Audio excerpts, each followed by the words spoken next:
तो चलिए आज के इस विश्लेषण में सीधे चलते हैं। जरा एक ऐसी स्थिति की कल्पना कीजिए जहां एक देश पहले से ही गहरे आर्थिक संकट में फंसा हो और तभी एक और संभावित युद्ध के काले बादल मंडराने लगे। काफी गंभीर स्थिति है ना। आज हम जिन स्रोतों पर चर्चा कर रहे हैं वो इसी इकोनॉमिक कैलकुलस यानी आर्थिक गणित की जमीनी हकीकत पर बारीकी से रोशनी डालते हैं। हमारा पूरा ध्यान इस बात पर रहेगा कि जब एक चरमराती अर्थव्यवस्था का सामना जियोपॉलिटिकल तनाव से होता है तो उसका असली परिणाम क्या होता है। सबसे पहले बात करते हैं युद्ध के नए नियमों की। मतलब सदियों से चली आ रही जंग की पूरी परिभाषा अब बुनियादी तौर पर बदल चुकी है। देखिए, आधुनिक युद्ध अब सिर्फ मैदान में हथियारों की गिनती से नहीं जीते जाते। आज के दौर में किसी देश की आर्थिक ताकत, उसकी इंडस्ट्रियल कैपेसिटी और सबसे जरूरी उसकी इंटरनल स्टेबिलिटी ये तय करती है कि कौन जीतेगा और कौन हारेगा। सीधे शब्दों में कहें तो पारंपरिक सैन्य ताकत की जगह अब किसी राष्ट्र के वित्तीय लचीलेपन ने ले ली है।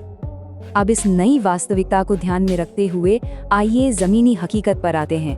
एक ऐसे राष्ट्र की बात करते हैं जो इस वक्त भारी दबाव से गुजर रहा है। पिछले कई सालों से पाकिस्तान एक बेहद मुश्किल और निरंतर संघर्ष के दौर से गुजर रहा है। आसमान छूती महंगाई हो, लगातार बढ़ता राष्ट्रीय कर्ज हो या फिर राजनीतिक अस्थिरता, इन सब ने हालात को बहुत जटिल बना दिया है। और अंतर्राष्ट्रीय लोन्स पर जो निर्भरता है ना, वो अब एक ऐसी मजबूरी बन चुकी है जिससे बाहर निकलना लगभग असंभव सा लगने लगा है। इन सब का सीधा असर देश की आर्थिक नींव पर पड़ रहा है। विदेशी मुद्रा भंडार यानी फॉरेक्स रिजर्व्स, उन पर इस वक्त भारी दबाव है। जब बाहरी भुगतानों के लिए पर्याप्त पैसा ही ना हो तो संकट की रफ्तार और तेज हो जाती है। और एक संकट हमेशा दूसरे को जन्म देता है, जैसे मुद्रा में भारी गिरावट। ये इतनी तेजी से होने वाली प्रक्रिया है जो पूरी इकोनॉमी को अंदर से खोखला करने लगती है। करेंसी कमजोर होने का सीधा सा मतलब है कि बाहर से आने वाली हर एक चीज का महंगा होना। और इन बड़े बड़े आर्थिक आंकड़ों का असल जिंदगी में क्या मतलब होता है? बढ़ती कीमतें और बेरोजगारी। कि ये सिर्फ अखबार की सुर्खियां नहीं हैं, ये लाखों लोगों के हर रोज का भयानक संघर्ष है, जहां 2 वक्त की रोटी जुटाना भी एक बहुत बड़ी चुनौती बन गया है। तो इन सब दुश्वारियों के बीच एक बहुत बड़ा सवाल उठता है, एक ऐसा सवाल जिस पर रुककर थोड़ा सोचना जरूरी है। क्या ऐसी नाजुक स्थिति में यह अर्थव्यवस्था एक और बड़े संघर्ष का बोझ उठा सकती है? आज के भू राजनीतिक माहौल को देखते हुए इस सवाल की गंभीरता वाकई अपने चरम पर पहुंच जाती है। अब इस पूरी स्थिति को थोड़े और बड़े दायरे में समझने के लिए आइए दक्षिण एशिया में बढ़ते क्षेत्रीय असंतुलन पर एक नजर डालते हैं। यहाँ हमें 2 बिल्कुल अलग दिशाओं में जाते हुए रास्ते साफ दिखाई देते हैं। एक तरफ जहाँ पाकिस्तान भारी आर्थिक पतन और राजनीतिक संघर्षों से जूझ रहा है, वहीं दूसरी तरफ भारत ने अपनी अर्थव्यवस्था, सैन्य तकनीक, इंफ्रास्ट्रक्चर और वैश्विक प्रभाव में बहुत ही तीव्र गति से विस्तार किया है। ये जो क्षेत्रीय असंतुलन बढ़ रहा है, ये अब पूरी तरह स्पष्ट हो चुका है। और इस आर्थिक फर्क का सबसे बड़ा नतीजा क्या है? ये कि अब सैन्य असंतुलन को नजरअंदाज करना लगभग नामुमकिन हो गया है।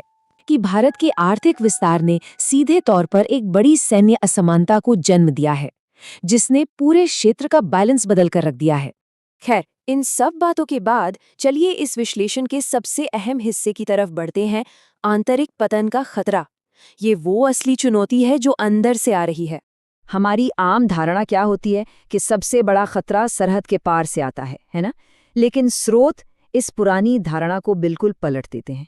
ये साफ हो जाता है कि सबसे बड़ा खतरा शायद युद्ध के मैदान से आए ही ना। असल में जो संकट सबसे ज्यादा विनाशकारी हो सकता है, वो घर के अंदर ही पनप रहा है। आइए इन आंतरिक खतरों को थोड़ा और बारीकी से समझते हैं।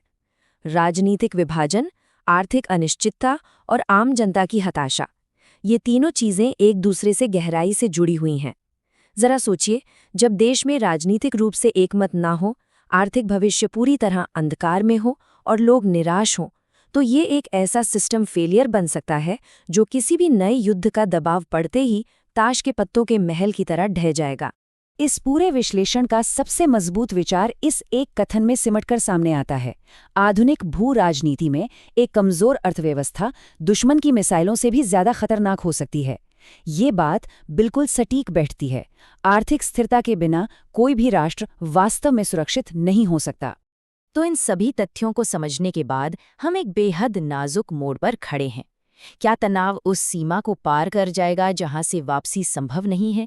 क्या कोई भी नया संघर्ष राष्ट्र को एक ऐसे दलदल में धकेल देगा जिसे संभालना असंभव हो, या फिर एक बहुत बड़े संकट को टालने के लिए ये पूरा क्षेत्र समय रहते एक कदम पीछे हट जाएगा?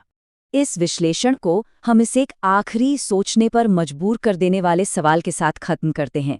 क्या आने वाला अगला युद्ध सिर्फ नक्शे पर सीमाएं तय करेगा, या फिर ये एक पूरे राष्ट्र की भविष्य की स्थिरता का फैसला कर देगा? ये एक ऐसी स्थिति है जो आधुनिक युद्ध के असली और बहुत ही भयानक जोखिमों को समझने पर मजबूर कर देती है। नमस्कार दर्शकों, जय जगन्नाथ। अगर आपको ये वीडियो अच्छा लगे तो चैनल को लाइक, शेयर और सब्सक्राइब करना बिल्कुल ना भूलें।